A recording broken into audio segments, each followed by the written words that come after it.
à part ça, eh bien justement, on va continuer sur ce thème-là, parce que dans notre séquence Sans frontières, nous allons retrouver notre correspondant permanent à Bruxelles, qui couvre toute l'Europe. Avec lui, on va voir que ça a eu un impact, cette création du Centre Pompidou à l'époque. Visiblement, il a fait des émules dans beaucoup de capitales européennes. Alors aujourd'hui, Valérie, il semble qu'il est de bon ton d'avoir son musée d'art contemporain. Bonjour.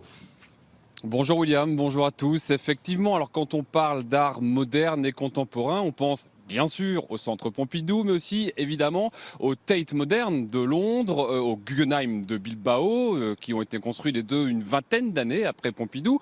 On pense éventuellement au Hamburger Bahnhof de Berlin, et puis c'est tout. Et pourtant, à bien y regarder, il y a des musées d'art moderne et contemporain à peu près dans toutes les capitales, et surtout leurs ouvertures se multiplient et s'accélèrent depuis un certain temps. Alors, il y a 3 mois, Lisbonne a ouvert le sien. Le bâtiment d'ailleurs est magnifique.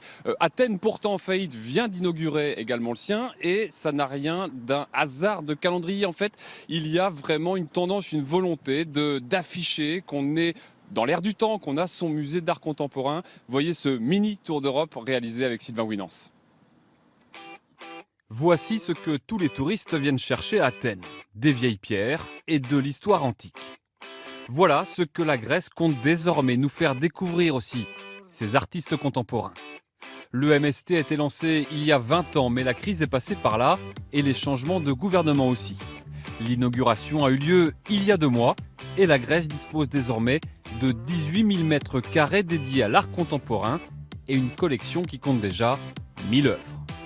À quelques kilomètres de Bratislava, cette fois posée en plein milieu du Danube, la Slovaquie aussi s'est offert il y a peu l'un des plus beaux musées d'art moderne et contemporain privés d'Europe centrale.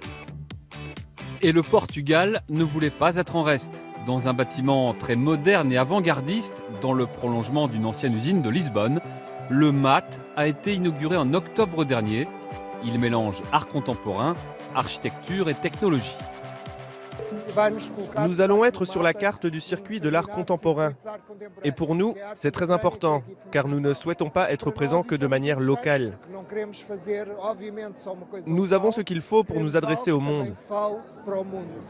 Aujourd'hui, tout le monde veut son musée d'art contemporain. Non pas que ce soit rentable, mais selon cet expert, c'est une question d'image. C'est un signe d'être de son temps. Donc aujourd'hui, il faut avoir la technologie, mais aussi l'art qui dit qu'on est moderne, qu'on est donc ouvert au monde. Et quand on n'en a pas, c'est un signe d'un repli identitaire et nationaliste sur soi. Évidemment, les collections sont inégales, mais après tout, qui décide de quel artiste est génial ou mauvais, si ce n'est le public? Plus il y en aura d'exposés, et plus ils auront de chances d'émerger. Valérie, à Bruxelles, où vous vous trouvez, est-ce qu'il y a aussi un centre d'art contemporain? Enfin, non, oui et non, j'ai envie de dire, puisqu'en fait, il y avait toute une aile du Musée Royal des Beaux-Arts qui était consacrée à l'art moderne et contemporain, sauf qu'elle est fermée depuis 6 ans pour des raisons administratives et politiques un peu obscures.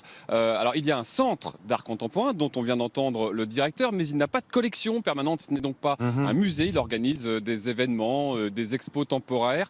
Et en 2020, Bruxelles devrait enfin se doter d'un musée entièrement dédié à cela, en partenariat avec qui? Eh bien, je vous le donne en 1000, avec le centre Georges Pompidou. Ce sera, on en avait parlé une fois dans Télématin, à la frontière entre Bruxelles et Molenbeek, dans un beau bâtiment actuellement occupé par un garage Citroën, un bâtiment Art Nouveau, mais c'est prévu à partir de 2020 seulement. Ouais. Il y en a un autre aussi qui est un centre voisin, un centre cousin, un centre frère. C'est à Malaga. On vous montrera les images tout à l'heure. Merci beaucoup Valérie. À plus tard.